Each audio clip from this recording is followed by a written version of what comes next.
Assalamualaikum warahmatullahi wabarakatuh. Perkenalkan, nama saya Meliana Putri Cahyani dari kelas 12 IPS 2 absen 15. Saya akan menjelaskan materi sejarah Indonesia tentang pembebasan Irian Barat.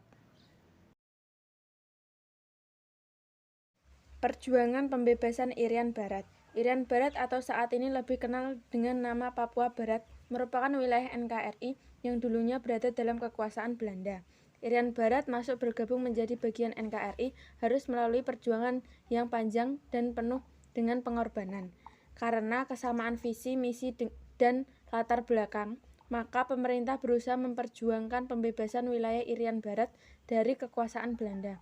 Perjuangan yang dilakukan pemerintah Indonesia demi membebaskan Irian Barat dilakukan dengan berbagai upaya, yakni dalam bentuk diplomasi, politik, ekonomi, bahkan dengan menggunakan senjata.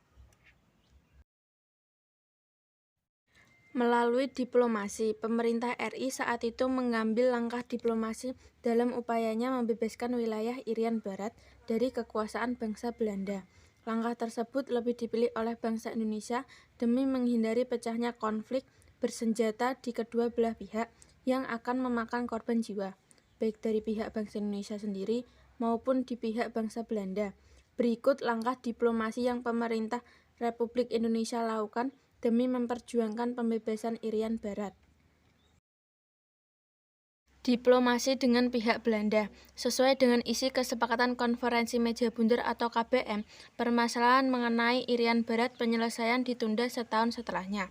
Maka dari itu, setelah RIS berdiri atau pengakuan kedaulatan wilayah Irian tidak termasuk ke dalam kedaulatan Indonesia, semestinya akhir 1950-an Irian Barat dikembalikan ke dalam kedaulatan Indonesia.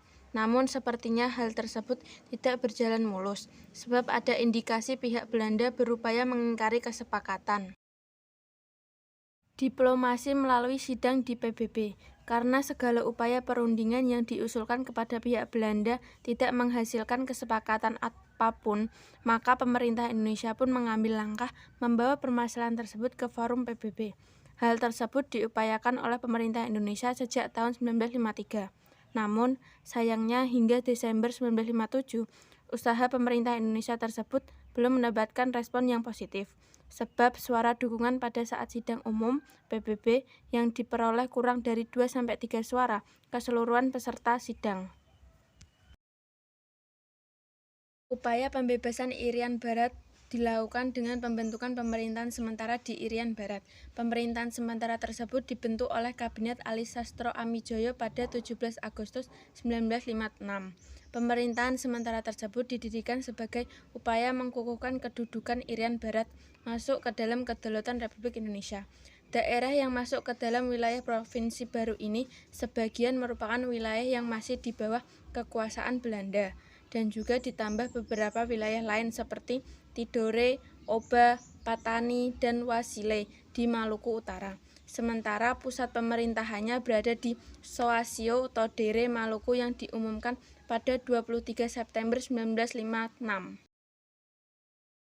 Hasil perjuangan pembebasan. Sesaat setelah disepakatinya perundingan di kota New York pada 19 Agustus 1962, kemudian datang surat perintah penghentian adu tembak di antara kedua pihak dan dimulainya gencatan senjata. Maka dengan begitu, Operasi Jaya Wijaya tidak jadi dilaksanakan. Pada 1 Oktober 1962, secara resmi Belanda melakukan serah terima pemerintah Irian Barat pada UNTEA atau PBB sebagai bagian dari pemenuhan isi perjanjian New York, dan kemudian pada 1 Mei 1963 PBB pun menyerahkan pemerintahan Irian Barat pada Indonesia. Hal tersebut dilakukan dengan sebuah syarat, yakni pemerintah Indonesia harus mengadakan perpera atau penentuan pendapat rakyat. Maka dengan begitu, masa penjajahan Belanda di Indonesia telah berakhir. Perpera sesuai amanat Dewan PBB pada 1969 akhirnya dilangsungkan di Irian Jaya, dan hasil dari perpera ialah bergabung menjadi Negara Kesatuan Republik Indonesia, yang kemudian pemerintah mengubah nama Irian Barat menjadi Irian Jaya. Sekian dari saya, bila ada salah-salah kata saya minta maaf dan semoga bermanfaat. Wassalamualaikum warahmatullahi wabarakatuh. Terima kasih.